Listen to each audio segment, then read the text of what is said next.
Hello friends, welcome to our channel. இன்றைக்கி நம்ம brownie எப்படி செய்யலான்னு பார்க்கலாம். அதுக்கு முன்னே நான் ஃப்ளிப்கார்ட்லேருந்து கேக் செய்யறதுக்கான திங்ஸ்லாம் வாங்கியிருந்தேன். உண்மையாகவே சொல்லணுன்னா ப்ராடக்ட்டில் செம்ம வர்த்துங்க. ஒவ்வொரு ப்ராடக்ட்டும் அவ்வளோ அருமையாக இருந்தது. நீங்களும் நம்பி வாங்குங்க. இது நான் காம்போவாக 1500க்கு வாங்கினேன். இன்றைக்கி தான் டெலிவரி பண்ணாங்க. சரி, இந்த டின்னை வச்சு நம்ம ஒரு ப்ரௌனி பண்ணலான்னு சொல்லிட்டு தான் நான் இன்றைக்கி ட்ரை பண்ணியிருக்கேன். பீட்டர், கேக் ட்ரே, அதுக்கப்புறம் இந்த ரவுண்ட்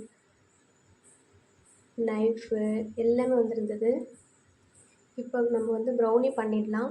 நான் இன்றைக்கி சாக்கோ சிப்ஸ் வச்சு தான் நான் ப்ரௌனி பண்ணுறேன். அதுக்கு 2 முட்டை எடுத்து விஸ்க் பண்ணுறேன். ஃபஸ்ட்டு விஸ்க் வச்சு நம்ம பீட் பண்ணிக்கலாம். இதில் கொஞ்சமாக ப்ரௌன் சுகரும் ஒயிட் சுகர் பவுட்ரு பண்ணதும் சேர்த்து நான் மிக்ஸ் பண்ணிக்கிறேன். வெனிலா எசன்ஸு இருந்தால் நீங்கள் ஆட் பண்ணிக்கோங்க.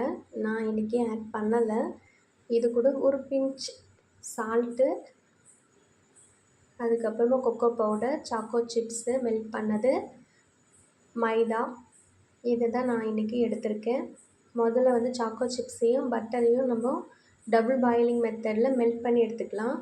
இப்போ பாருங்கள், நான் அதை பீட் பண்ணதை கூட கொஞ்சமாக சால்ட்டு சேர்த்துக்கிட்டு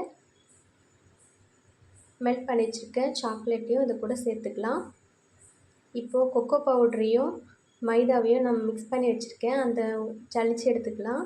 இதை கொஞ்சம் கொஞ்சமாக இது கூட சேர்த்து கலந்துட்டு ஒரு ட்ரேயில் ஆயில் அப்ளை பண்ணி வச்சுருக்கேன். அதில் நம்ம சேர்த்து ஓவனில் இல்லாட்டி நம்ம கேஸ்லேயே கூட 1/2 hour பேக் பண்ணி எடுத்தோம்னா சூப்பரான ப்ரௌனி ரெடி ஆகிடும். இப்போ பாருங்கள், இதுதான் நான் புதுசாக வாங்கின ட்ரே.